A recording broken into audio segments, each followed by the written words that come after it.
call me this morning Oh, to they did? say how impressed they were with my broker, that she spoke Portuguese and they could understand everything that she was saying, and they were so impressed. And the wife turned to me and said, I sure hope he goes with you and he does not do whatever else that he's planning on doing. Yay, that's so exciting. And So she thank you, could Karen. understand my Portuguese. Yeah. Because I So remembered as I'm sitting there, it's been a while since I've been speaking Portuguese. well, they understood everything, and thank you so much. So awesome. Thank you. Well, did that come today too? Yeah. Oh, well, that doesn't help if we just. Okay, did everybody get the attachments on this invite? There are a bunch of attachments. I'm going to open some and we can look at it. And Tony, if you want to, you can download them as well. Okay, I see them. Okay. Oh, I was in the wrong calendar. I see it. Oh, yeah, it's going to be today's calendar. I have it. And that's what we're going to talk about today. All right, let's get that baby open up. Good morning. Good morning. How's everybody doing? We're going to get started in just a moment. I still got a bunch of people jumping on. So how many of you are new to my listing presentation training? Me. Good. Me. All right. So when we talk about listings, right, we're going to talk about the way I like to do a listing and why I like to do the listing this way. But again, I understand everybody is an independent contractor, right? If you choose to do a listing a different way, that's totally cool. I'm going to share with you what I have found to really work and why I have found it to work, but you pick and choose whatever you want, right? That's the beautiful thing about all these trainings. Pick and choose the things that make sense to you, the things that don't, or you're like, I don't even get that. Don't worry about it, right? It's all about just making you better. So we're going to jump right in. Hold on still. Oh, Mr. Jaime's hopping on. Look at that. We got also, I got Carrie on here, Maria. Look at that. Nick, Kelly. Oh, look, Tony's in Paris again. Although yet right next to her. Listen, I love Paris. Who else on this call does not love Paris? I love it. Oh, Paris is so beautiful. And the food is so great. I would weigh 300 pounds. Yep, it's good that I don't weigh that. Butter. They put butter on everything. Oh my God, those croissants, please stop it. And then in Italy, the cappuccino, oh, forget it. I'm in trouble. Okay, so let's get started. I'm going to share my screen and we're going to talk a little bit about the whys we do things. So everybody has this, right? The listing presentation. Did I put the Zoom number on that? Special. Okay, everybody with me? All right, I'm just gonna make sure I see my participants because as people jump on, I don't want them sitting there waiting and they can't commit. All right, so first thing I wanna ask to the group, ready? How many of you, now listen, if you've taken this presentation with me before, you're not allowed to speak here. How many of you toured the home first? Tony says yes. Anybody? Jill says yes. I can't see everybody because okay, I got, so some of you. All right. Say yes. All right, I don't. And I'm going to share with you why. There are 2 points during a listing presentation where the tension and the stress gets the highest. Anybody like to share with me what those are? Somebody's looking. Unmute and come talk. Not looking at the house. The price and the commission. The commission. Price and commission. Exactly. So Yay. you see the home first, right? And then you sit down and you go through the marketing and commission, and then you go through the pricing. You're just beating them over the head, right? Stress, tension, stress, tension. And I guarantee you, if you do that, that's probably a lot of times you'll get the we need to think about it. I hate that we need to think about it.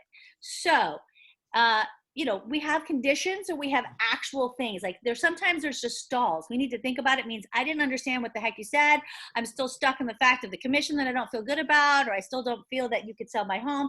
A lot of times that we need to think about it means I have not gotten all my answers.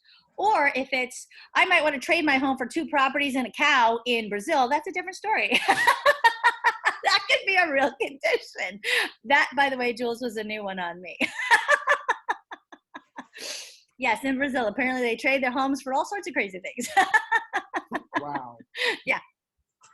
Interesting. But typically that's not the case.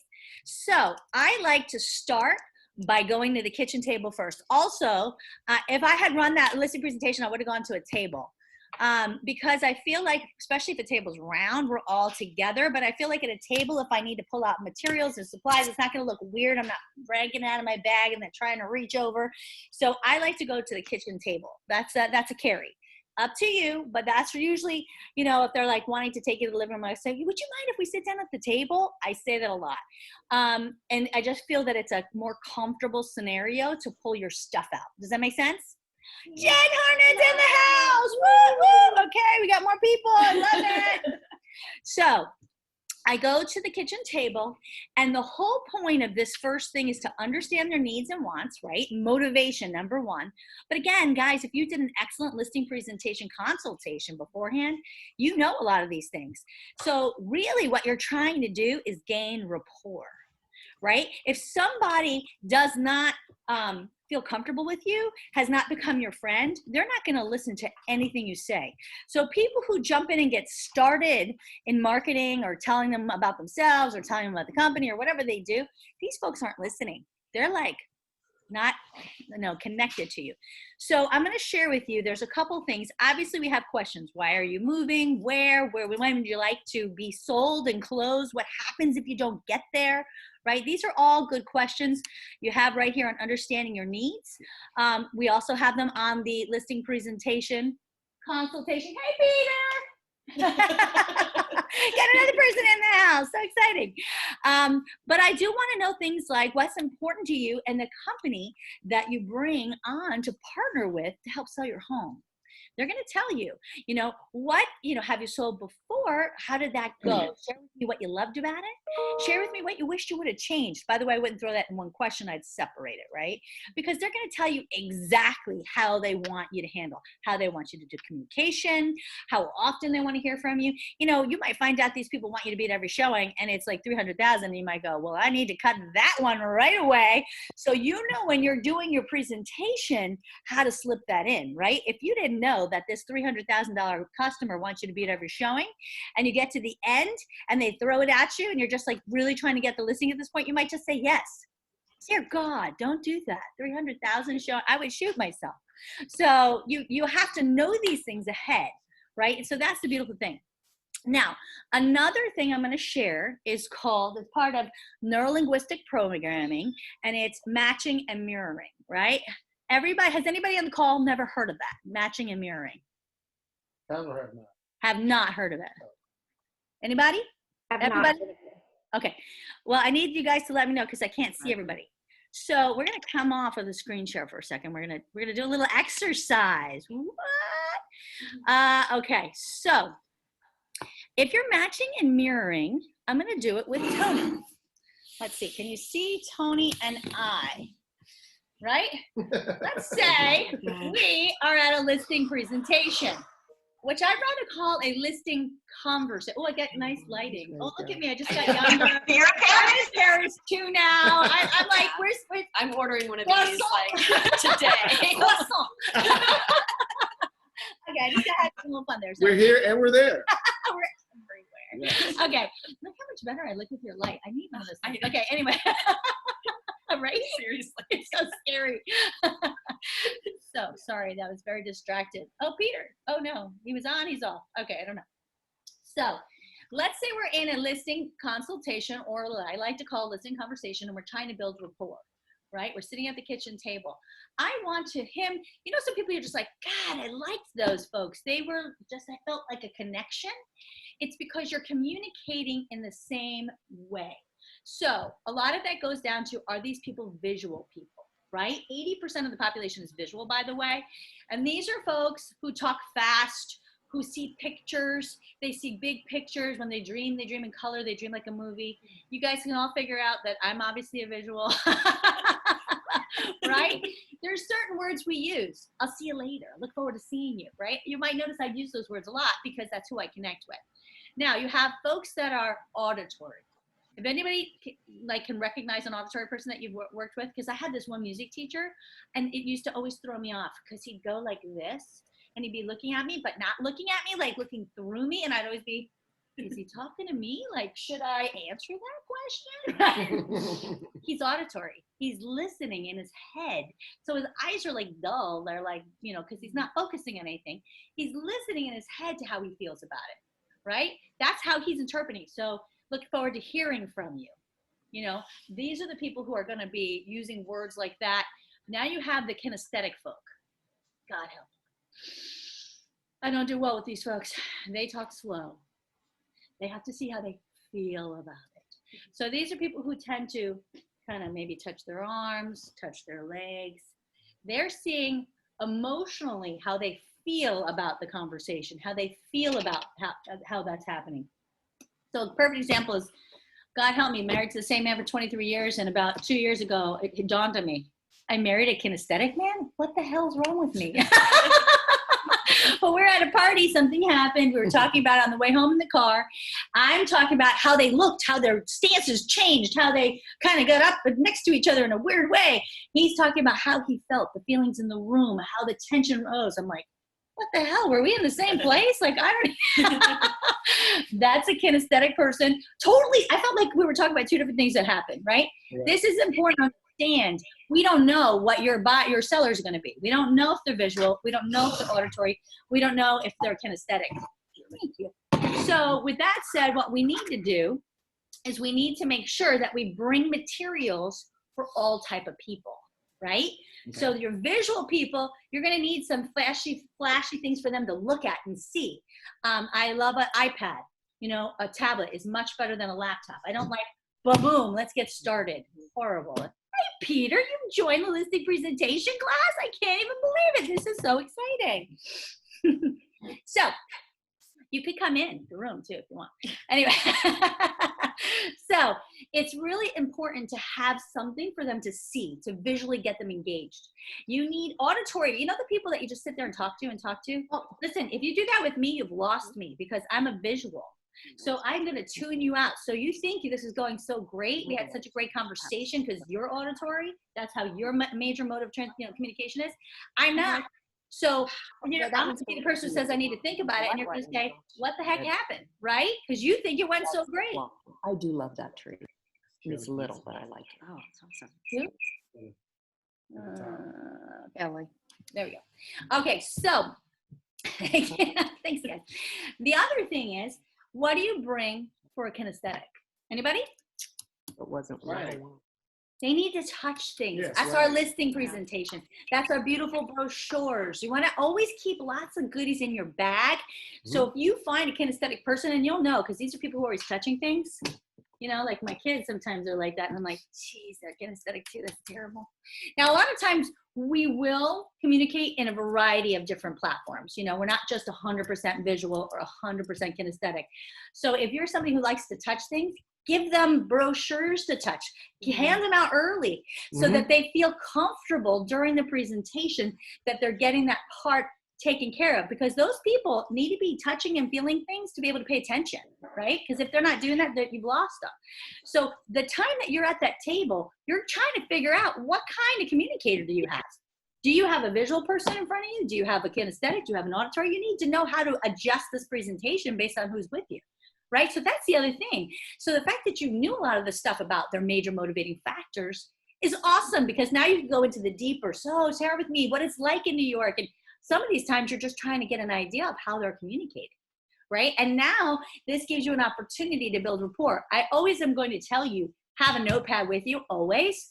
You need to be writing down their exact words. They are communicating in the words that make sense to them, right? So if I keep talking about, you know, for example, a word I might use, I use my brother, for example. He loves to say, at the end of the day.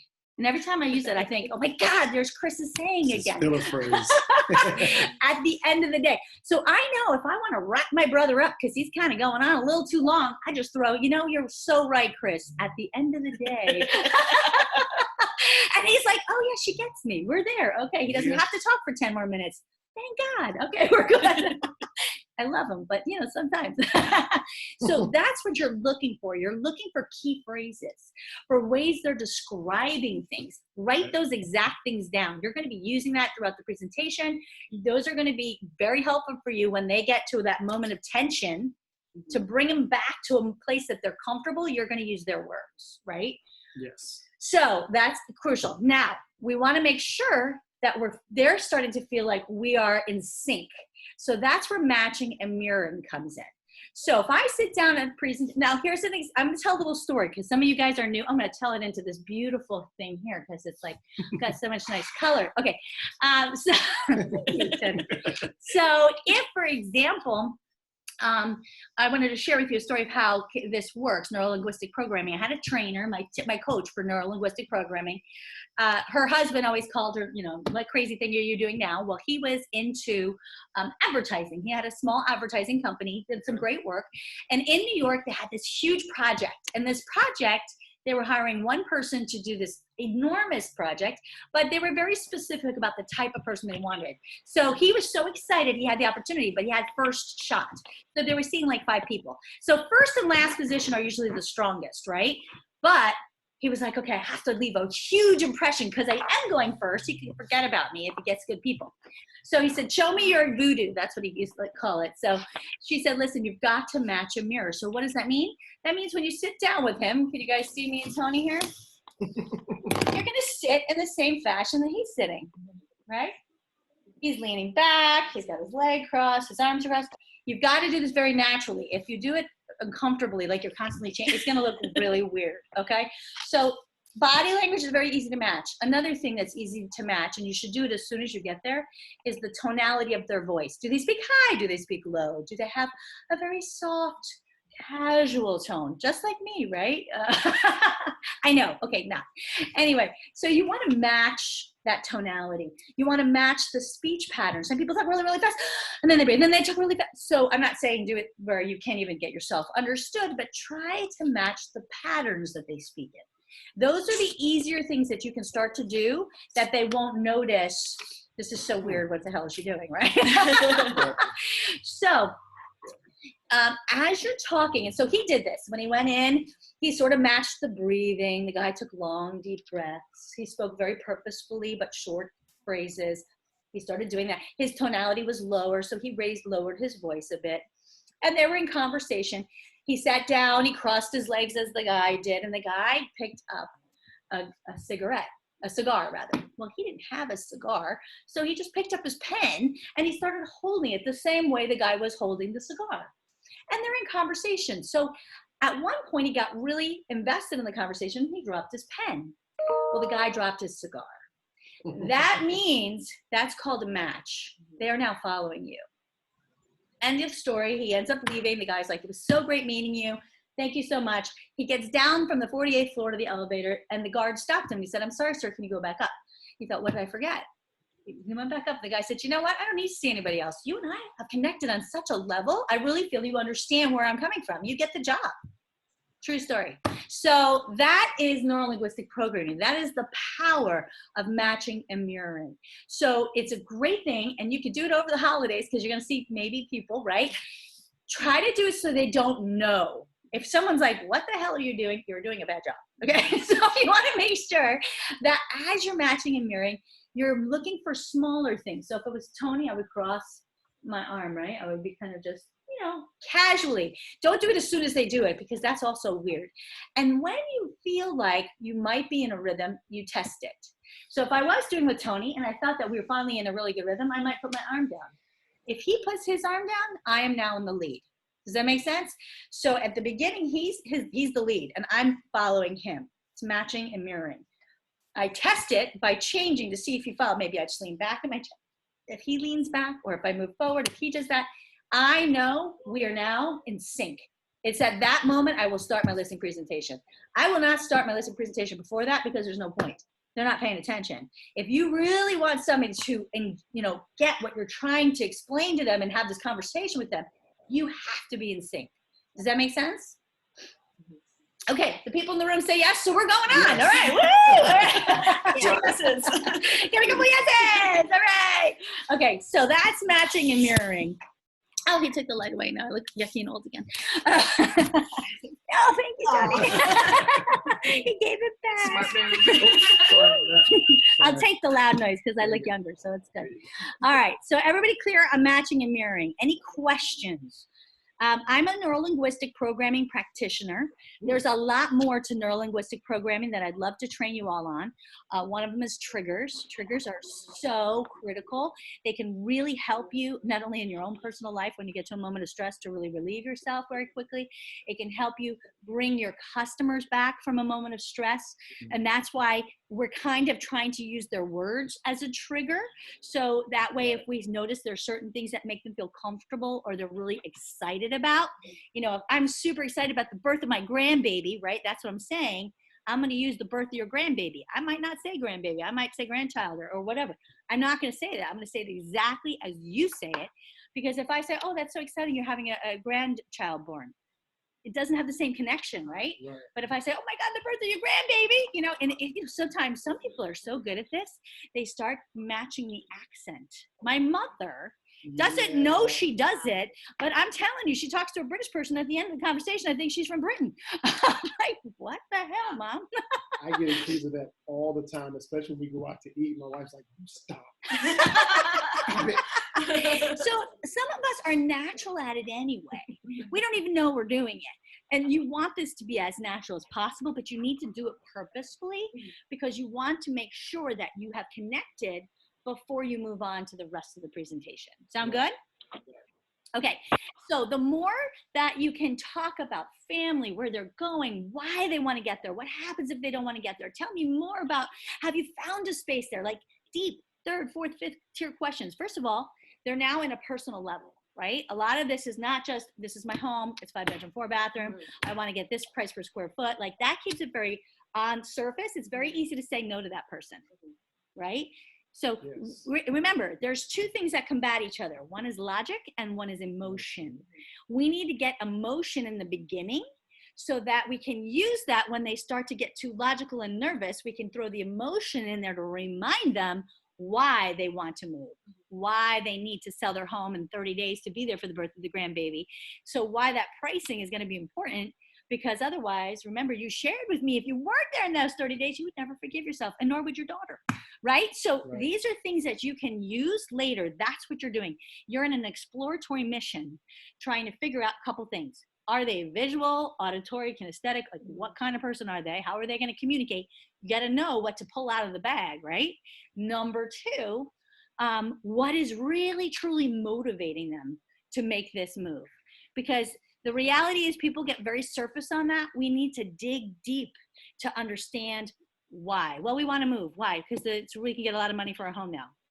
Okay, what are you going to do with that money? Oh, we're going to buy a new home. Oh, fabulous. What are you hoping to change with this new home? Oh, we hate the fact that there is no formal dining room. What the hell's wrong with you? No, anyway, but whatever that case is, right? We need to dig down. Oh, so you do a lot of entertaining. No, but I want to use the dining room for my crafts. I mean, like, who would have ever thought that, right? So the point is, we've got to really get to know these people, and we can do that at the same time we're trying to match and mirror them, because it's very easy to carry on that kind of conversation. Then remember the great stats and figures about Sotheby's, right? While you're trying to match and mirror. Not a good plan. Okay, good on that? Everybody clear? Okay. Yes. Now, I'm going to show this with you. On, What did you say for auditory to bring? Oh, an auditory person likes to listen, is a talker. Okay. An auditory person, by the way, loves to talk. Yeah. They love to hear them self-talk. Okay. So when you understand that they're an auditory person who wants to hear them self-talk, you're going to have to know how to cut them off and not make them feel insulted. That's the biggest problem about an auditory person. But the other thing is they're going to remember stuff like, for example, they don't want to be in this house because when they go outside, they hear the noise of the road. Right? They don't like the fact that the air conditioning is too loud and they hear this whistle, so they don't want to buy their bedroom. These are things that you got to think third, fourth tier, how that auditory could affect you when you're either finding them a new home or reminding them of why they want to sell. Now, I remember you said that you just can't wait for a good night's sleep.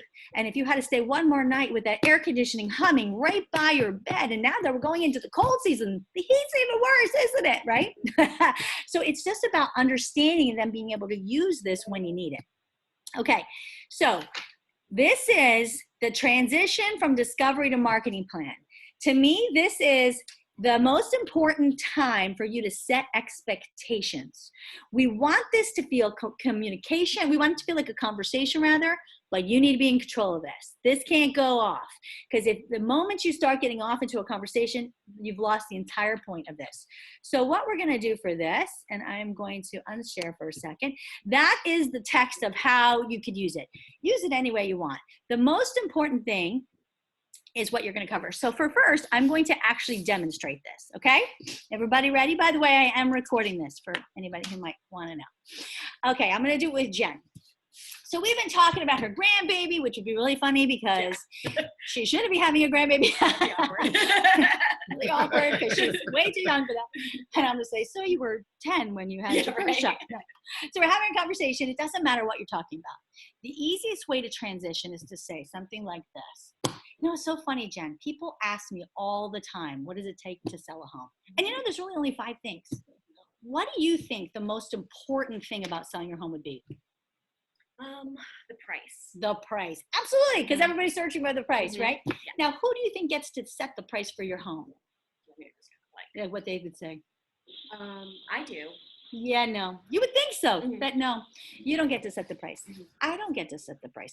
Even the buyer doesn't get to set the price. A buyer could walk in here today and say, oh my gosh, I love this home. It's beautiful, which it is.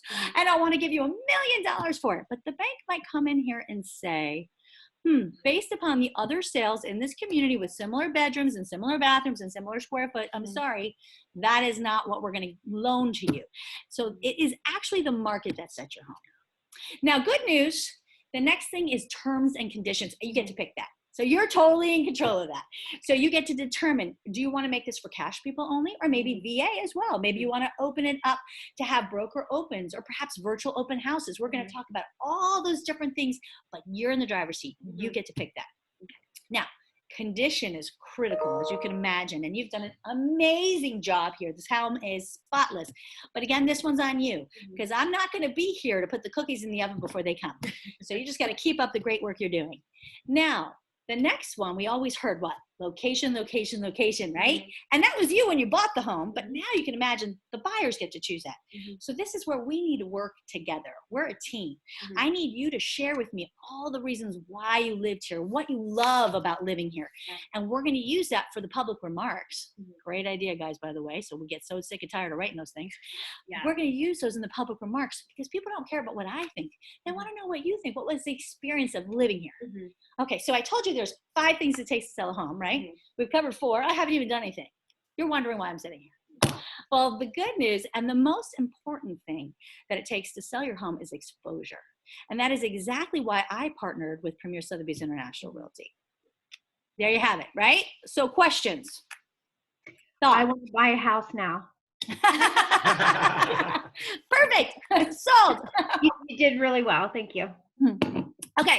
The key with this is you hit price first. And if they don't go to price, which I don't know anybody who wouldn't understand that the price is the most important thing, you have to say, well, what do you think buyers and sellers are, buyers are searching by? Obviously, they're searching by price, right? We know that. So the most important thing is we're setting the expectation right now that they don't get to pick that price, right? Which is why in a listing consultation, I don't ask, how much do you think the house should sell for? I never ask them that. I don't want to know what they think. I want to know how much you were hoping to get to know if we're going to be off or not. But I'm not going to ask you that because you don't get to set that price. And I want them to understand I'm not setting the price either. It's the market, because no matter how good you are at this, you're never going to come in with the exact number. So you will always be wrong. And then if you need to get a price decrease, you were wrong. You told me it would sell for this. So if you make it about the market has changed. We need to adjust the price to adjust the market. It just takes all of that off of you, right? So that is the importance of number 1. Setting the price, the terms, and the conditions is good for 2 reasons. 1, people like to be in control, and they usually get a little bit uncomfortable when they realize they can't set the price for their home. So we get them to be in control again. We let them say, you're in control of this. And I just mentioned a couple of things because they do get to pick, are they going to be for cash only, or are they open to VA homes?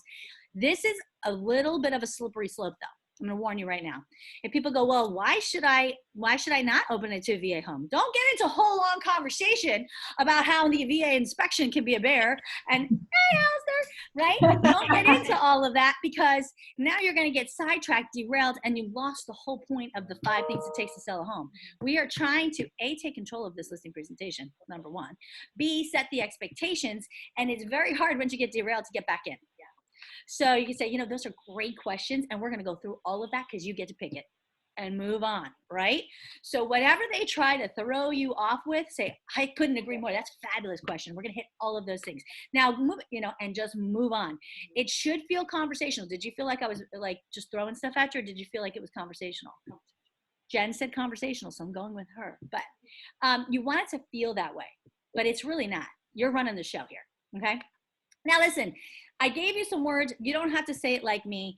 I like to think I'm a little bit of a comedian, but we don't all have to be. You have to just put this into your words and how you want to do it. The most important thing is you're telling them, number one, price is most important, and you don't get to pick it.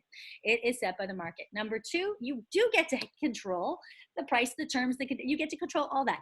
Condition. Remember we talked about the $300,000 person that wants you to be at every showing? Who's putting the cookies in the oven? Ain't gonna be me, right? This is your opportunity. Now, on the converse side, if you think that this is somebody, it's $1 million, $2 million home, they're gonna want you there for every showing, you can say the condition of the home, obviously you're gonna keep this condition amazing, maybe we're gonna change a couple things, but I'm gonna be here before every showing to make sure that every feature is, turned on and ready, show ready. That is your opportunity to set that as well. So it doesn't have to be that I'm not gonna be there, it could be that I'm going to be there, and that's one of the benefits of my service, right? So you're going to pick and choose how you use that based upon the listing that you're in, right? Then we're going to go into location. What I love about location is they need to understand it's the buyer. The buyer is picking that, right? So we, as Premier Sotheby's, we are focused on selling their home. We need to get in the mindset of the buyer as to who would want to buy there and why, right? Which we're going to talk about a little bit more with that buyer profile. So the key thing here is we're letting them know that it's the buyer who's going to be selecting. So we need your help. What are we doing with that? We're putting them on our team. I'm not, it's not me against you. You're choosing me, but you don't want to pay me. We're working together. You've chosen to partner with me because we're going to make this a great experience and we're going to sell your home. So that's the critical part, in my opinion, on how you phrase that. But also, guys, great thing. A lot of sellers can share some fabulous insights that you didn't even know about that community, what they loved about living there. And those can be terrific in public remarks. I mean, how many times can we hear, as you enter into the huge soaring ceilings, boring, killing me. So, that's a great opportunity for you. The other thing I like to throw in sometimes is, and maybe if you let me videotape you, I'd love, because that's a great social media piece. That's what I was going to ask you about. Yeah, so set the stage.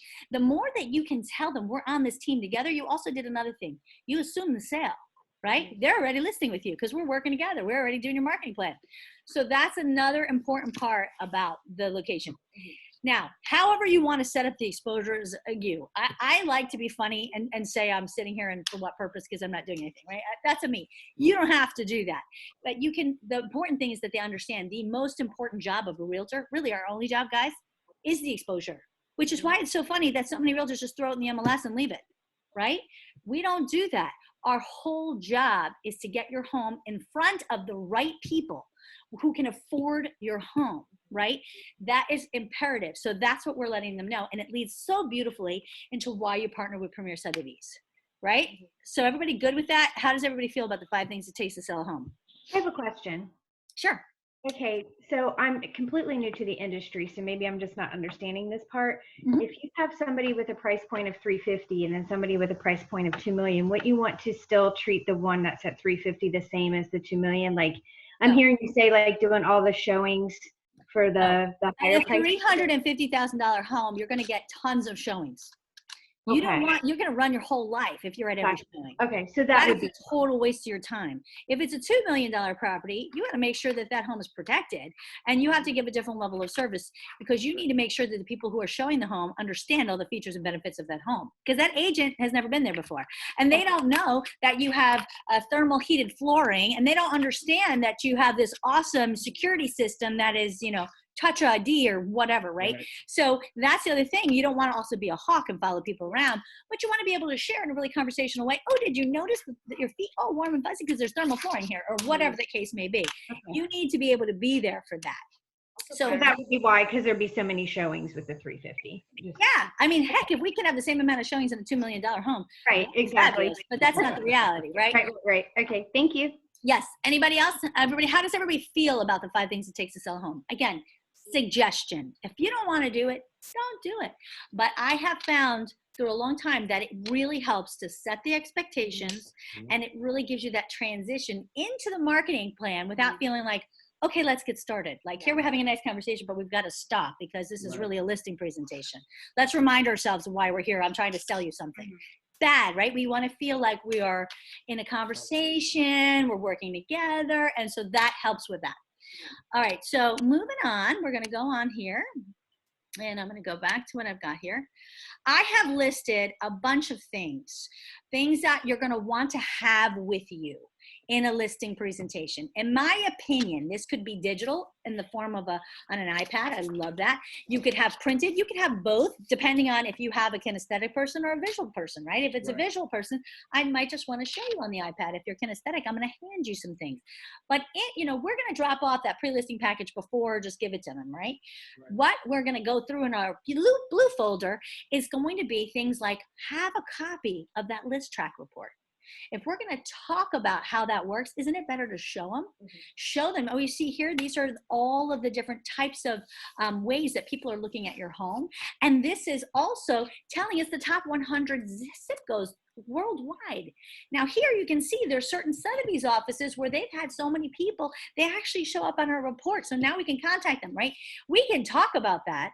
But it makes a whole bunch more sense to just show them that. Does that make sense? Yep. So again, you could have a digital presentation like that. Like I have a digital on my page, on my website. Happy to make one for anybody or help you with one. Or Mo can do it with your own list track, with your own picture. Even if you don't have one, you can use one of ours and we'll just put your picture on it. But it is critical in my, thank you. It is critical in my opinion to show them. Telling is not selling, right? We need to show them what we're going to do because guys, we actually have all these things. Right. The pulse report. Listen, the #1 complaint of a seller is that the agent put a sign in their yard and they never heard from them again until they came to pick up their check. Right? Have we all not heard that at one point or other? So the important thing is communication. So we're going to know that communication is important to them because I don't know anybody where communication is not important to. So we're going to know that. And when we bring out the pulse report, we have an opportunity to say, in addition to hearing from us, you're going to get to see every week what we're doing. Remember, the pulse report is about what we're doing. The list track report is the brand telling us how it's working. Right? Because just like we're working with them, we're a team. Premier works with Sotheby's, we're a team, right? So we want to make sure we're constantly creating those connections. Now, I love to have our flyers because they're beautiful. So that's a reason that you want to bring that. Have a folio, obviously. You could bring ads in the Sentinel or the Known Hood News. That's fine. You can show some things if you're big in, say, Facebook or social media. Those are some examples. But to me, the critical ones are the list track and the pulse report. We want to show. I also love the boost. Right? And I'm going to show you at the end a little book that I created that shows all those things.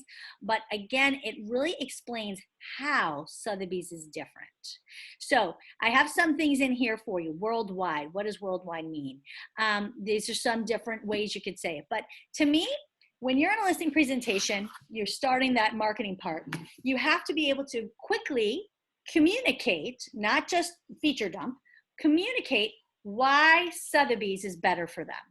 Right? Then why is Premier Sotheby's better for them? And why is working with you the best for them? Right? So you need those 3 value propositions to be very clear, short, and concise. So I suggest picking a couple, and it's going to vary based upon the price of the home, right? But for me, #1 for Sotheby's is always the worldwide exposure. So I could share with you, we're in 72 different countries and territories. That's a fact, right? What does that mean? Who cares? They don't care. So what's great about actually being in 72 different countries and territories is we have the opportunity through our list track report where we can see who in these other places, because of course we're advertising your home worldwide. Your home is going to not only be in the New York Times, where those people want to move down here.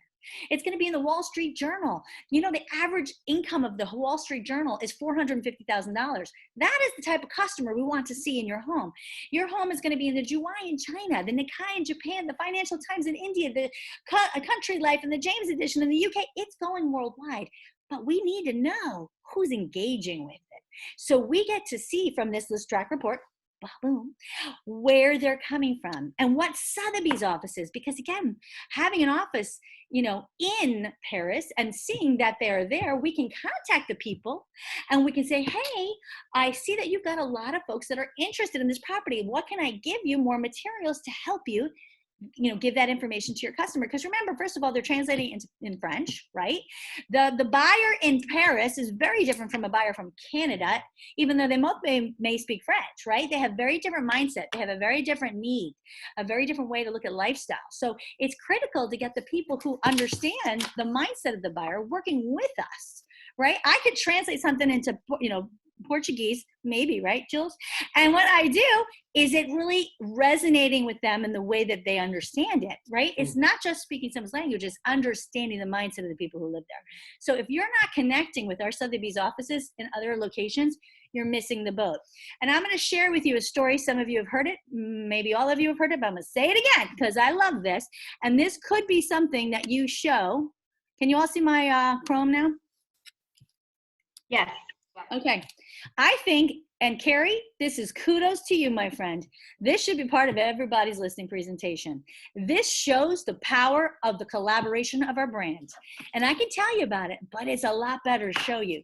So if I've just said that, you know, information about how we are in different countries and how we work together, I can say, for example, I had a colleague who noticed on their, $3.4 million property that Zurich Sotheby's, for example, was really showing a lot of interest. So we reached out to them, and as you can see, there's one home listed in the United States on their website, and that's ours, right?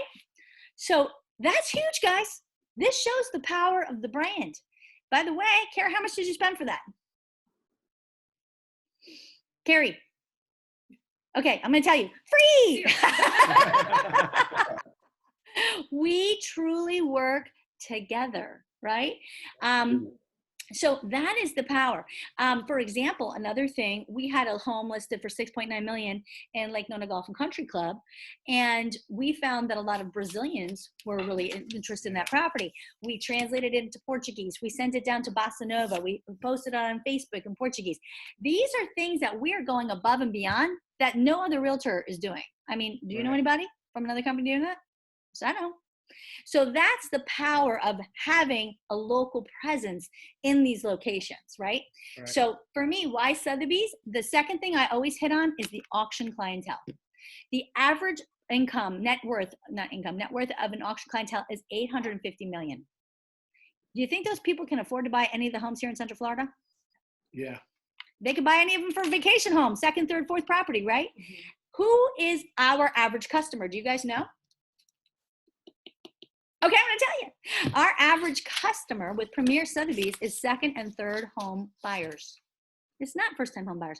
Not that we don't work with first-time buyers or people who are, relocating within the same area. We certainly do. But as a company, our strength lies in the fact that most of our customers, if you look at the base of our customers, are second and third-time home buyers. And that's why we're in North Carolina. We're also in Central Florida. We're down the coast because these people will have a place in the mountains, a place on the beach, and then, of course, they want a little place near Disney, right? $1.2 million, whatever, just buy the Disney so they can see the fireworks, because guess what? In Isleworth, you can see fireworks, can't you? Because you're in Windermere. So, but you don't have the same feeling of being in Kissimmee, right? So, now, not to say that we can't sell in Kissimmee, but my point is, who would you rather have purchase your home? And this is the thing. So I've had people who maybe their home is $350 and they say, well, why do I need that? I don't need my home to be shown all over the world. There's plenty of people here who can afford my home. You're exactly right. But let me ask you, Jen, Who would you rather have buy your home? Someone who lives here locally, maybe they're probably getting financing, they understand what our market is, they're probably going to negotiate a lot. Or someone who saw your home online, who worked with one of our offices, who is going to come down here, maybe moving here, or perhaps just buying a second home cash. Who would you prefer? The cash buyer, for sure. Of course. Yeah. Guys, all day long, it's about finding more qualified people. Do we always get that? No. But do we have the opportunity of that? Yes. And for those of you who may not know, it is true at every auction event, which typically in a normal year, we do over 300 events every year. Every auction event, there's a real estate desk. And at every real estate desk, they only showcase Sotheby's listings. And any of our Sotheby's agents worldwide have the opportunity to go and work that real estate desk and talk and network with everybody there. And you would arrange that through Alex Romine. And by the way, if you're planning a trip and you happen to see that there's an event going on in London and you want to go out to London, what a great way to write your trip off. Just saying. Not that I'm an accountant, but. Oh my gosh. My wheels are burning over right now. Hello. Another thing is too, if you happen to go to Paris and you want to pop by the office in Paris, you can do that too. We'll contact the broker. I've got Alejandro Cuello going down to Panama, and he is going to be meeting the broker in Panama. Do we have an office in Cabo? I'm sure we do, but I gotta look. You gotta look on Sotheby's. So, Okay. but that Peter's saying yes, we do. Yes, we do. I'm going in 2 weeks. There you go. So reach out to Alex Romine, ask her who the broker is. She'll give you their information, and you can reach out and contact. And if you need my help, I'm happy to assist. But honestly, we all do this, guys. We all were. I've had people from other Sotheby's offices come to my meetings, come to my trainings. Absolutely. Why wouldn't I? We're one brand. We're one family. No other brand does this. So this is huge. So for me, again, why Sotheby's? I love the exposure, but it's not that we're in the countries. It's what does that mean to the customer? And I love the fact that we have a direct connect to our auction clientele that they don't have from other companies. You could have a $10 million property, or Shaquille O'Neal's house is not listed with us now. Guess what? That's not going in front of any of our auction clientele. Not that they can't find it on the internet, but they're not being fed that information because it's not a Sotheby's listing. That's huge. That's huge. It's like having the market share, right? People want to see from people they know and trust. And if there are auction clientele, they're constantly receiving things only from Sotheby's. So that's a huge feature. So that's the why to me. Then if you have different ones, we can look back over here. I've got other things, but worldwide is huge. Keeping you informed, having your own website. These are some great things. But to me, those are the big ones. Now, for me also, when we're talking about why Premier, okay? Anybody know why they would say why Premier? Why would you tell a customer that this is why you chose to work with Premier? I have two people in the room and it's still quiet. Along with the fact that we have global access, the global access is also to the capital, right? So you want qualified buyers. You don't want just anyone showing up and wanting your $3 million home in Windermere and just taking it their word that they have the capital from China. You know, you want someone that can vet buyers. I love how you're thinking, but I would roll that into Sotheby's. So you could totally use that, but I would still use that with Sotheby's because our whole thing is worldwide with Sotheby's. Premier Sotheby's, guys, we have a marketing team. We have a whole marketing company within our company. Do you know any other company that actually has a PR division? No. We have a PR division. Peter, how many places did the Blue Holtz's home appear with PR that was free? Oh, you're muted. I'm mute. All right. We still can't hear you. Okay. It was a lot. I would say probably 20 to 30. Yeah. LA Times, the New York Times. It went all over the place. And I had friends that just saw the article, like random, not like even from my emails, that just texted me out of the blue, and they're from other states. They're like, Peter, great job in Lou Holtz's house. So it is. The PR is great on that overall. I mean, you got to get with the PR department and get it out, at least, and get it out. Thank you. Absolutely. Yeah. What's your question? I think it's a good idea, like for more, I don't know, unique homes to show even like Mode's emails where she's always asking like I'm looking for a home with like a library. So that's a great and question. Jen asked, if you have a unique home you're going to see, do you think it'd be worthwhile to talk about like Mode's emails? I'm looking for a home that's showing XYZ all day long. Yeah. Because that shows our PR department is constantly looking for stories. And we are getting to shop these stories to huge major publications nationwide, guys. That's incredible. You know, it's one thing to put an ad in the paper. People know you put that ad in the paper. To have somebody else, independent, write about that property, that is priceless exposure, really. And guess what? We had a historic home in Ocala, and the price point was maybe $550. I don't even know. It wasn't really high. But that home was featured on Ghost Hunters. Yeah. By the way, which was kind of freaky. But anyway, but we got a ton of PR off that. Yeah. And funny enough, the person who ended up buying it loved that whole fact, which is good because that's weird, right? But anyway, but that's the important thing. Who else has that? When you're on a listing presentation, we're trying to show how we're different.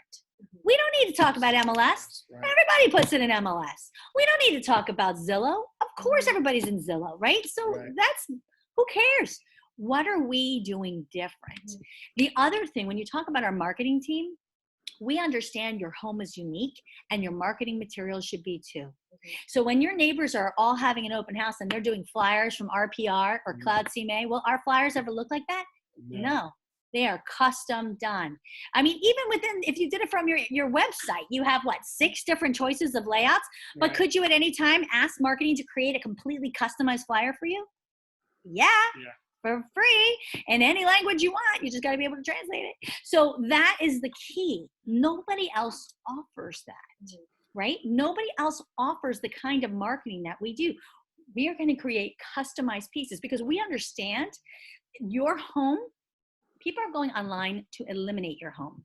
We have to make sure that your home looks so different to everybody else's that people can actually experience what it'd be like going through your home. So when we actually get our photography, if we do aerial or drone or we do Rapport, we're doing it because we want people to really be able to experience your home. That's why people buy. They buy by lifestyle. Another huge thing about Sotheby's is the only company that displays properties by lifestyle. So if you have a home that's on a golf course, that's in a country club, that's on a lake, that's 3 different avenues that nobody else has. We will put it in special advertising for golf. We will put it in special advertising for lakefront. We'll put it in special advertising for country club living. And that's why that listing checklist is really extensive and you got to fill out as much as you can because we're going to push that through Sotheby's and they're going to take it and advertise it based on lifestyle. And let me tell you, higher net worth folks are not looking for, I want to have 4,000 square feet or 8,000 square, right? They're looking for lifestyle. What is that space going to do for them, right? So they want to have an open field, going out to the lake, jumping on their boat, like whatever, getting eaten by an alligator. No, I'm just kidding. So could happen in Central Florida, but we weren't talking about that. Carrie, can I ask you a question? Sure. Just curious. The element of staging, what would be the benchmark for that? Okay. So that's going to be on you, the agent, right? And great question, because as we get to what is your value proposition, Carolyn, what are you going to do different? So here's an example.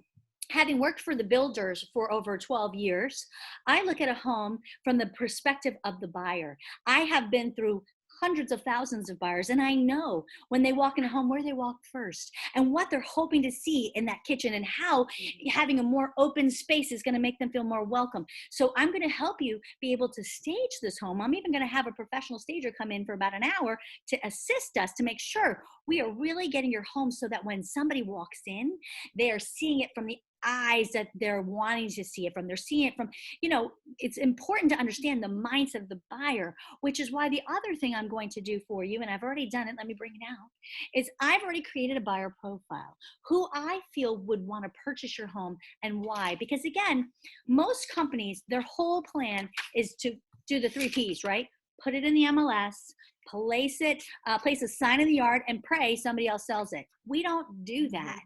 We are all about making sure that we are deciding and understanding who would want to live in your home and why, and then who can afford your home and where are they coming from. And then we're going to put your home in front of the most qualified people who will appreciate all of the unique values that your home brings, the unique features and benefits that nobody else has. And those are the folks we're going to make sure that we're going to be in touch with. And we're going to get our colleagues in whatever area they live in to assist us with that. I don't know about you guys, but that sort of tied it all together, right? Right. So again, to me, why Sotheby's? Obviously our exposure, obviously our auction house, right? Obviously the fact that you're in a bazillion. By the way, if you go to ListSync, there is over 100 and some odd different websites. We're in Sweden, we're in Norway, we're in, there's Thailand. That one's really cool, by the way. If you can get the Thailand one to show, it looks really neat. So we are in all of these different places. We do that on purpose because are there people who are very wealthy in Thailand? Yeah. Yeah, there are, right? Yeah, a lot of Bitcoin. A lot of Bitcoin, right? So we want to make sure that we are giving your home the best opportunity to find the most qualified buyer. Because isn't that our job? Yes. Right? It's not about pricing it low and just getting someone to buy it quickly. It's about helping you to get the most qualified buyer in the quickest amount of time and the least amount of hassle to you, right? That's our job. So that's how we tie that together. Why Southern Premier is, again, because we have a whole internal marketing team. It's like a marketing machine inside of our company, all prepared and ready to showcase your home with its unique features in a way that no other home is being showcased, so it can stand out. Listen, doesn't every homeowner think their home is better than everybody else's? Yeah. Right? Play to that. Because that is absolutely true. And we do have to make it, unique, stand out from the sea of same, right? That's our job. And the why you, that's on you. You have to figure out what is it that you bring to the table, right? Now, again, each one of you is different and unique. You all have some fabulous different reasons of why they should work with you. Please don't say because I'm hardworking and I'm going to, knowledgeable. Right? If you're not, what the heck are you doing on my team? Like you should be. Like we should all be. That is not your unique value proposition. Yeah, that's right. If you think, write down a bunch of words and they seem like you're talking about your puppy, don't use those words, right? Because even then your puppy could sell the home. So you have to come up with something unique about you. So I'll share one thing I always said about myself is the fact that being an opera singer, first of all, I have the opportunity of speaking 6 different languages. So if I find that there are people that are interested in your home from one of the 6 different, one of the different countries that speak the languages that I speak, it makes it so much easier for me to reach out and help translate and make sure that those people are seeing your home. But also, because I'm an opera singer, I look at the home from a different perspective. I look at it from an artistic view because so many people, 80% of people are visual. And I want to make sure that as soon as they see your home, they see it from that same artistic view. That's why they capture the idea of that home and they can't forget your home. So we're going to look at making sure we get those beautiful pictures and we showcase them first. When we do the social media, that the social media that we're showing in your home shows that lifestyle that make people want to live there. Right? That's what I would say about myself. So anybody want to share what they'd say about them? Sure. Well, I would say because my background as a business analyst and also a cryptocurrency blockchain expert, I'm able to see a bunch of things from a different way. And with Sotheby's being an international brand, a lot of the people that I already know that are interested in moving to Florida, because 1,600 people move to Florida a day, it goes along with our world exposure. Being an analyst, I can analyze your list, their list, and make a match for the people that are looking for your home, whereas other people may not be able to make that match. They don't have an analytical background. I'd hire them. How about you guys, right? So it's all about the why you. So I'm going to be asking, if I haven't asked you, I'm going to ask you, what's your why you? And if you have trouble, because a lot of people do, they don't like to talk about themselves, we're going to come up with that. You've got to, it's like, people say your elevator speech. You've got to be able to quickly and concisely explain to them how the process of working with you is going to be different and how it's going to help them sell their home for more money in the least amount of time with the least amount of effort. That is the goal. Not because you're there to be knowledgeable and dedicated and work all the time. Okay, so we're going to assume that you're doing those things. So that's that. So now we have to talk about the commission. Do not miss this conversation. Those of you who skip commission and think, "Oof, I dodged a bullet." No, you didn't. That baby's coming up later. So yeah, that's gonna, that thing is gonna come hit you either way. So however you want to explain that, you know, you can say, and the most amazing thing for all of those services, we only charge 7%. And that's for us and the buy side. Can you imagine? And as they choke, right? That's when we can now negotiate. Well, share with me. So Jen, throw out an objection about price. Oh man, I just had another agent come in and he's offering me 5%. Fabulous. Is he putting your home in the Juwai in China, in the Nikkei in Japan, the Financial Times in India, and getting in front of the auction clientele? No, I think he just mentioned the MLS and maybe a couple flyers. So were you hoping to get the most for your home, or you're just trying to sell it quickly? No, I want the most for my home. So you could see how all this extra exposure that obviously costs a lot of money would help, right? Definitely. So how's that 7% sound now? Ooh, it's still kind of high, but it sounds good. Let me ask you, what's more important to you? On the closing statement, the amount of money that goes to your pocket or the amount of money you paid to Premier Sotheby's? What's more important to you? In my pocket. In your pocket. So as long as we can actually use all these tools and resources to get you the best price, you feel comfortable with that. Yes. Fabulous. Or we could sit down and say, so, you know, maybe we don't need to do the drone on you, or maybe we, you know, right? So how about this? What if we don't do the drone, but we do the Matterport and we can do it for 6.5? Does that work? Right? This is when we negotiate our price. But if you start at 6, guess what? You're going to be done at 5. If you start higher, let them choke and vomit. Now we can get them down to 6, right? That's the goal. Or you could be totally creative. You can say, listen, I understand. You know, obviously there's a lot of things we can talk about with commissions. The fact that a lot of people that are taking 5% are putting your home out there and offering it to the other side to sell it for 2.5%. And as sad as this concept is, there are agents who won't even show your home. As a matter of fact, part of the search is the commission they're going to be receiving. So that's a terrible thing, but it's the nature of our community, of our industry. We want to make sure that everybody is seeing your home. So we don't want to do that. We have to make sure we're offering them 3%. Right? I mean, go from strength. That is true, guys. That is true. But if you need to be creative, you could say all sorts of things like, listen, if we find the buyer, you know, because even though we're doing double, we'll be able to give you a discount. Go with that one. You could go to, I tell you what, even though it's going to cost us more, the longer your home is on the market, the more it costs us too. So how about if we sell it within this time, this is the commission. If we could sell it in this time frame, this is the commission. We've done that. Right? Be as creative as you want, but don't just give up your commission, because guess what? Then they think less of the job you're doing, right? If you just got something super cheap and if you paid your hard-earned money full price, which one are you going to treat nicer? Exactly. Right? Now, listen, if somebody gives me a pair of Jimmy Choos, I'm going to love it regardless. I'm just saying that, throwing that out there. But the end of the day, though, right, if you've really worked hard for something, you're going to make sure that it keeps shiny and nothing happens to it, right? So people really do put a value on how much they're paying you. So you got to get down to what's more important. Is it the commission or how much they're making? And again, sometimes we have to resell as to why it costs more to do all these things. Right? It does. It's not free to do all this stuff. It costs money. So any questions on that? No, everybody's like, I'm going to start getting 10%. I love that. That would be awesome. Okay. The next thing I want to show you is another, and then you say, well, now that we've covered that, I want to see your home. Now you have the opportunity to go see that home, bring back down that stress.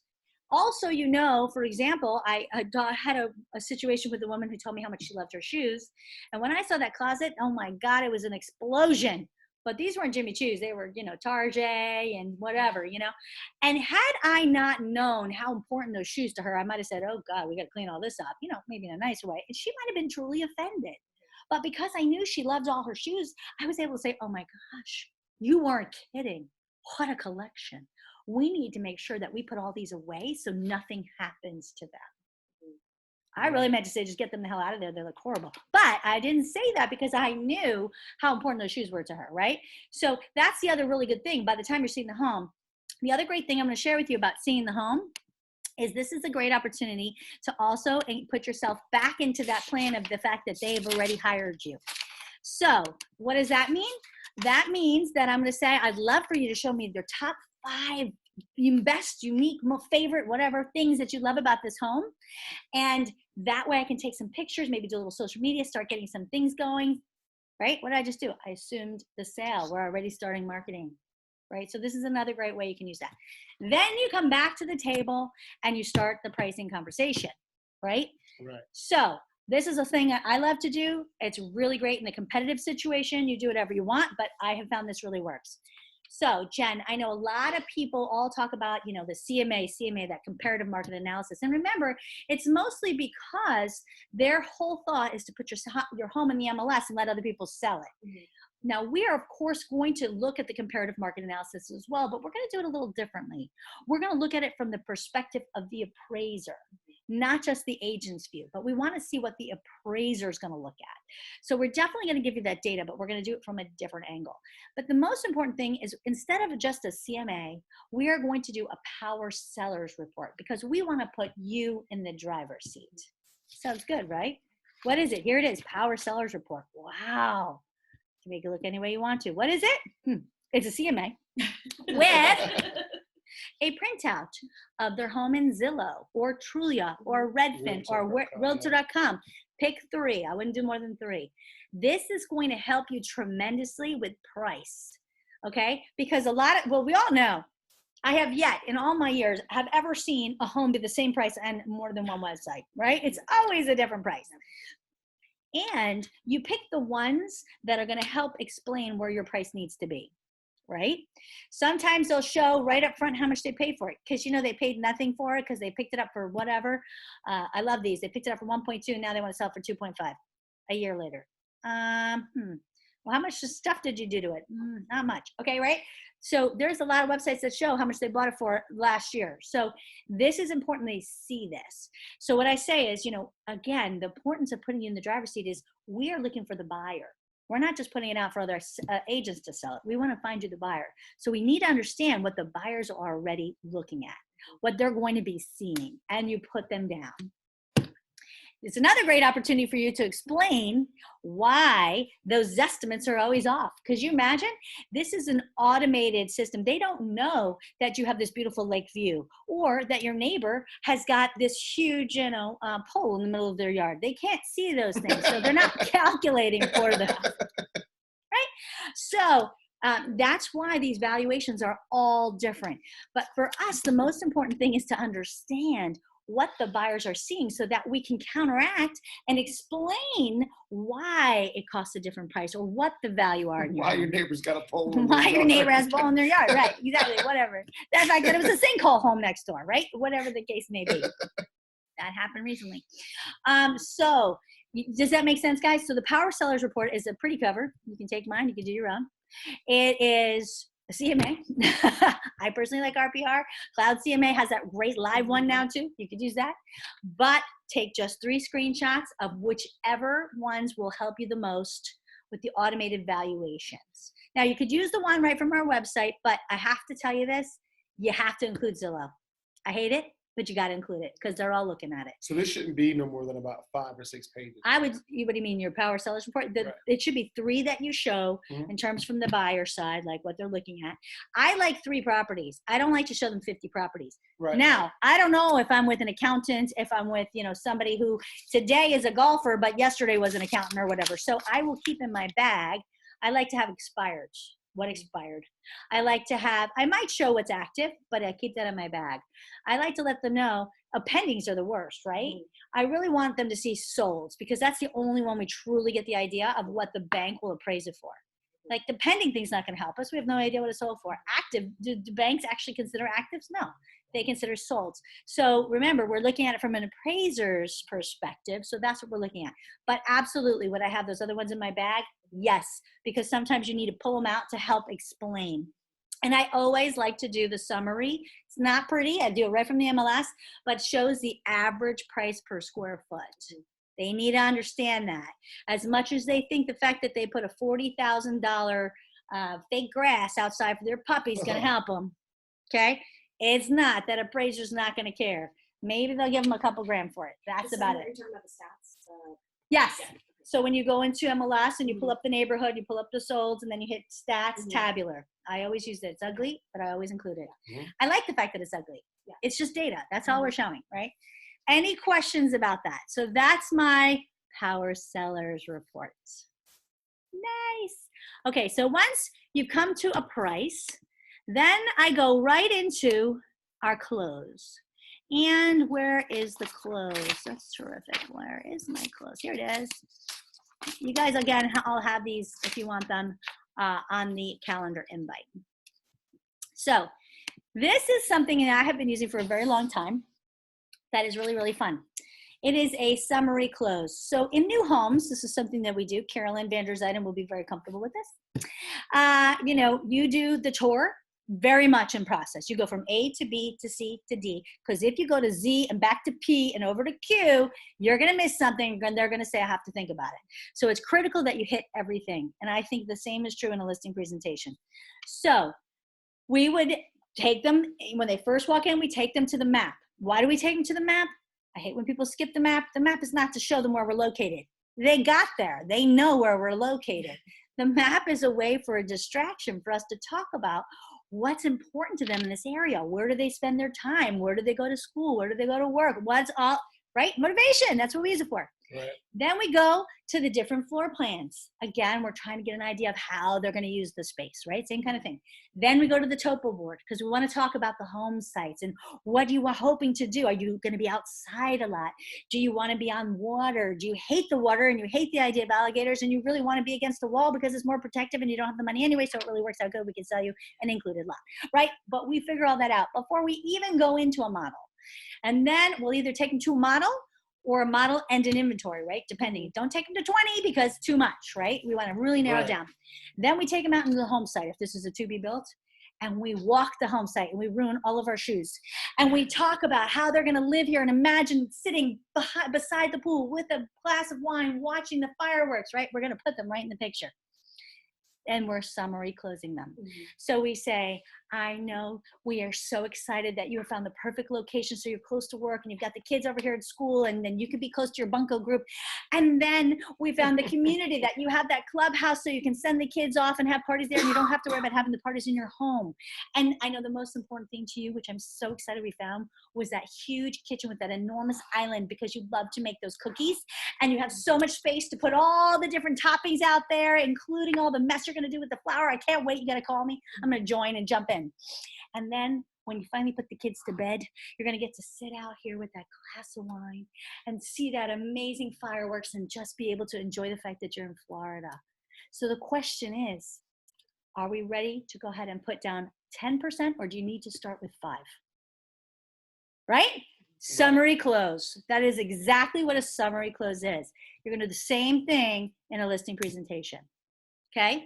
So I am so excited that not only are we going to do the Matterport, but we're going to make sure that we even do some extra advertising to New York, Connecticut, and New Jersey, and California, because we've seen a lot of people from California buying this home. I'm writing it down. And we're going to do it all for 6.5%. But listen, don't tell all your friends, because when you refer me to everybody, they're going to expect the same deal. You can't do that. And you write down whatever that percentage is. Write it down.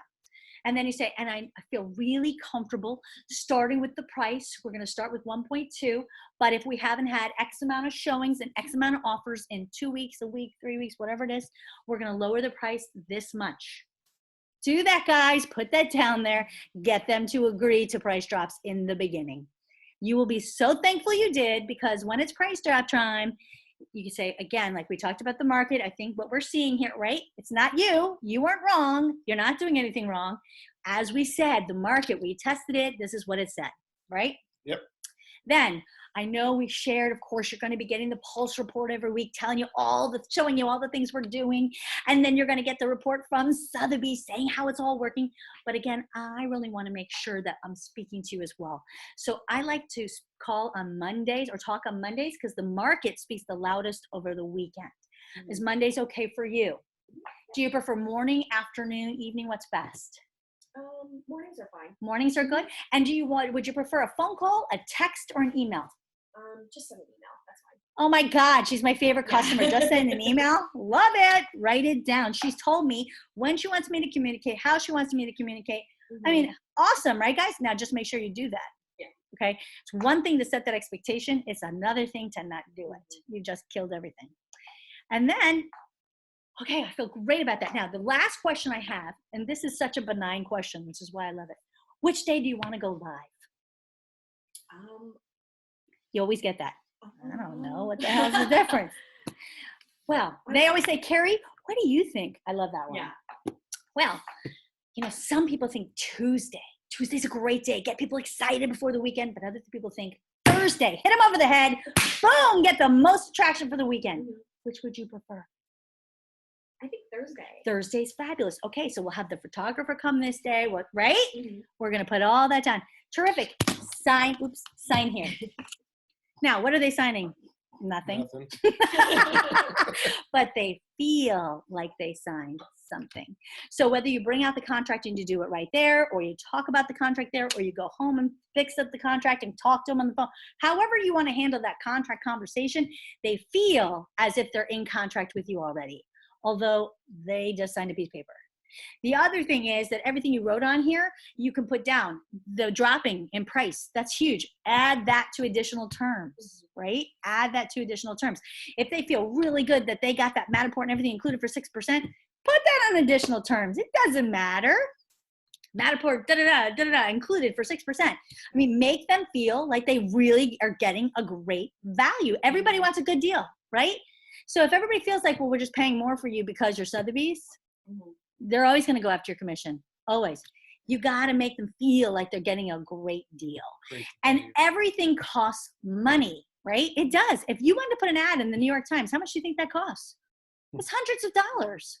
We're doing it all the time throughout the entire listing. That's part of what we pay Sotheby's for. They don't need to know that, but we could come up with the value. I actually have Mode working on this of what it costs to go in the New York Times and the James edition and the Juwai in China and the Nikkei in Japan. It's expensive to do all that. So there's a huge value there. And the more you understand that, the more you can explain that to the customer and let them understand why they'd want to have that included in their marketing plan. Okay. Now, which day do you want your listing to go live is a totally benign question. Yeah.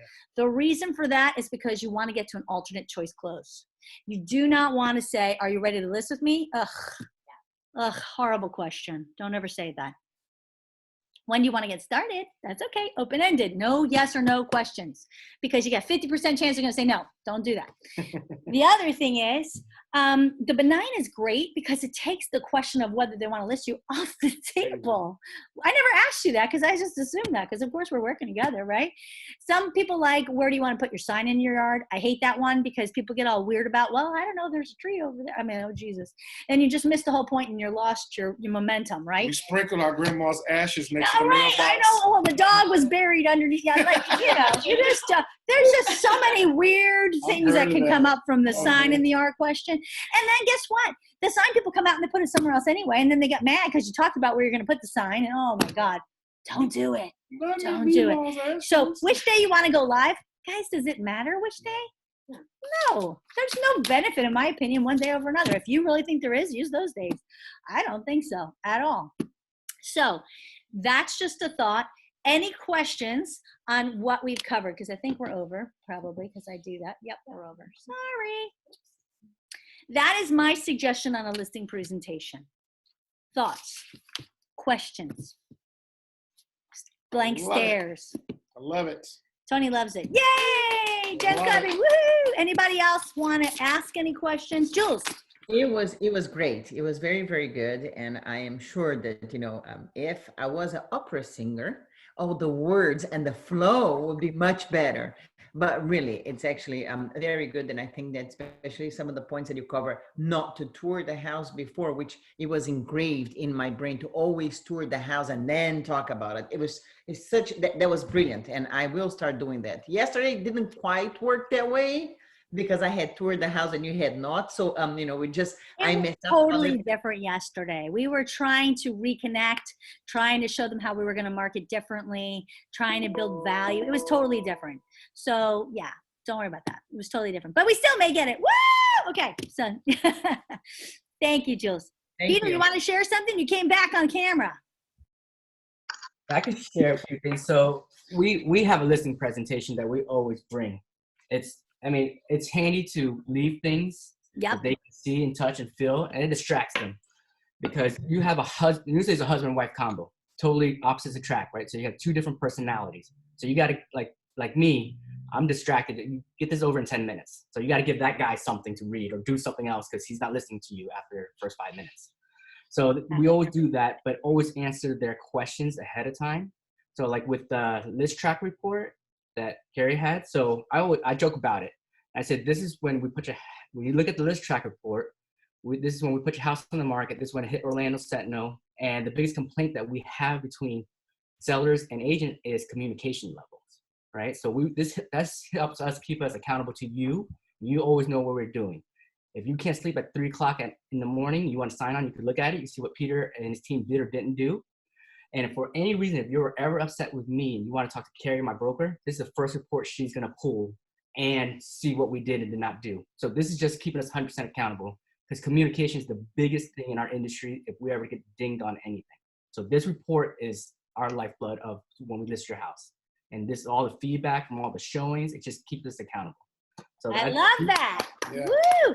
Yeah, you can throw me in. I can be the bad guy anytime. But no one's ever seen you. No, I don't think so. No one's ever called you yet, right? No, well, a couple of people, but it's okay. We're pretty good.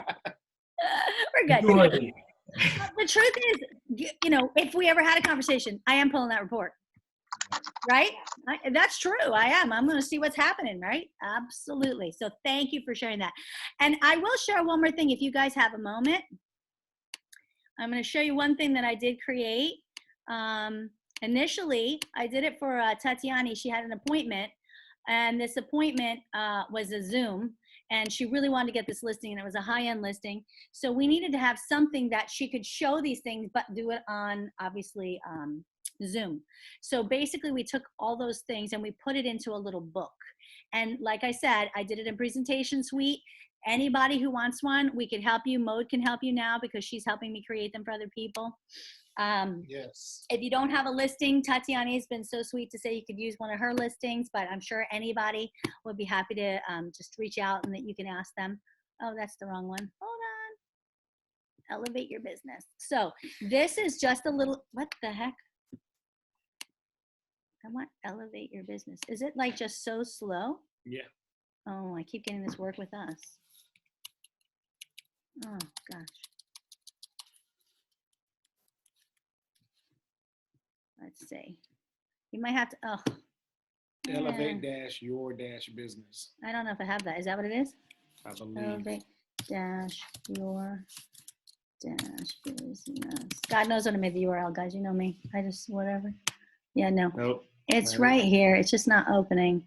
And these little books you can text. Let's see. Oh, maybe it's so slow. Oh my gosh. I think you got it. I think we got it though. Maybe not. Or you guys can all look on here. And if anybody wants some help with this, but here's this. This is kind of basically, I'll do it really quickly for you. This is how I would go through this book. Yeah, here it is.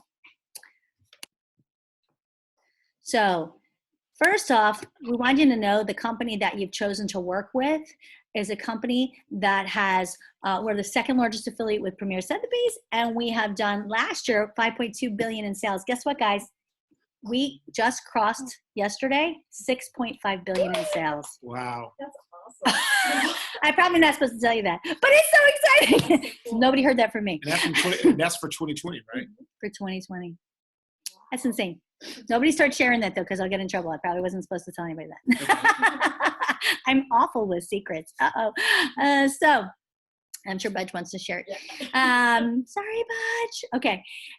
Additionally, our number one job is exposure. So we want to put your home in front of the most qualified people worldwide who are going to appreciate your home and have the funds to purchase your home. So we're going to make sure it's going into all of these publications, New York Times, Wall Street Journal, Mansion Global. I mean, you can see there's tons of them. And then Every week you're going to get this report from us. This is going to tell you exactly what we're doing. It shows you from each home has their own website. It'll show you exactly who's clicking on your website, who's seeing the larger photos, who's clicking on the details. It's going to tell you the type of activity, where they're coming from. Are they on Apple TV? Are they on Nextdoor? Where are they looking? And then you'll see all of these places. You can see your home in the Orlando Sentinel. You can see the blog that we just featured in. You can click on any of these and actually see your homes. For example, you can click and see your home in the James edition.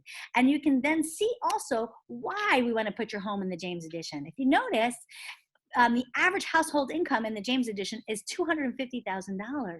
These are the kind of people we want to make sure your home is in front of. We're going to make sure you're in the New York Times, because not only is their household income over $382,000, but look how many countries are actually looking at the New York Times. It's not just New York. In addition to the United Kingdom and Canada, they're in wonderful places like Hong Kong and Japan, where they have tons of income, where they love to purchase here. We're going to make sure that Mansion Global is featuring your home, because again, it's not just about that household income. They have almost 6 million views a month in Mansion Global. We want to make sure that your home is getting that kind of exposure. We are the only company that has been included in Emirates Air in-flight video. So when those sheiks are flying from Dubai direct to Orlando, they're seeing only Sotheby's properties.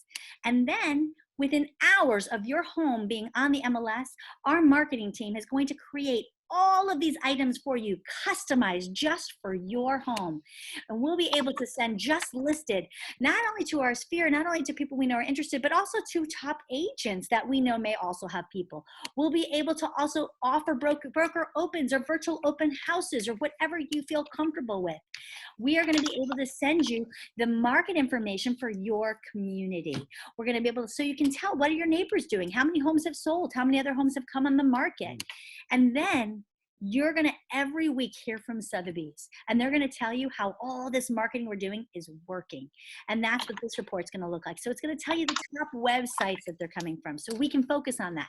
It'll give us the top 100 cities and zip codes worldwide. But my favorite part is they're going to tell us what actual offices are looking. So you can see here, this particular home, Encore Sir, has been very engaged. That's one of our Sotheby's companies. So we're going to go ahead and reach out to our affiliates over there in Encore, and we're going to say, hey, I see that you have a lot of folks looking at this home. What can we give you to help you find the right customer? We're going to work together to help sell your home. And with all this information, we're going to be able to create a hyper-targeted advertising campaign to get it in front of the most qualified people. And we're also going to put it all over the internet, Facebook, Instagram, Google Ads. So you're going to be able to click and see your home all these places. And what's great is, because these are hyper-targeted based on that data that we received, we'll be able to collect all these leads of the people who are truly interested in your home. And that way we can reach out to them direct. And the only reason we can do that is because we have the voice of luxury.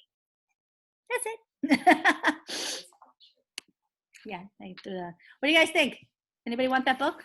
Yes. Do we have access to that as that example, or? No, that's one from my, so presentation suite. You could reach out to Mode, and she can help you. And if you have any, no, presentation suite, anybody could do it, but they don't have that template. That's a Carrie created template. So we can reach out to Mode and ask her for an example of Elevate Your Business book? Well, she can help you. Just say the listing book that Carrie created. Okay. Yeah, and that way you guys can all get one. Yeah. I just feel like it's, especially if you had an iPad, you could be flipping through. I also like in an iPad just putting pictures in a photo album and going through. I mean, it's just so easy. But I wanted to share that because that basically hits on those things that we were talking about. Well, guys, I have enjoyed spending this time with you. Thank you all for being with me here today. Anybody else? What was that? Thank you. Yes. Anybody else want to share any or have any questions before we call it a day? I also want to remind you that I am going to take off. I know, this is crazy. Next week and the following week. What? So Cindy Pennington, Jennifer Rosado, and Caroline Corotis, who's out of the Claremont office, but they can all assist you. Any administrative stuff that you need at all, you need to find out something from accounting, any of those things, my team can assist. If you need anything from marketing, go right to Mode. She can assist. But if you have a contract question, contracts can't wait, you can text me. Definitely text me, because we do not want to let any contract situations arise that we could have taken care of. So please, contract questions, feel free to reach out to me, anything like that. Marketing Mode, anything administrative or something to do with accounting, just reach out to Cindy Pennington, Jennifer Rosado, or Caroline Corotis. Good, any questions? Okay. Well, thanks for coming, guys. Have a great day. Thank you. Merry Christmas. Merry Christmas.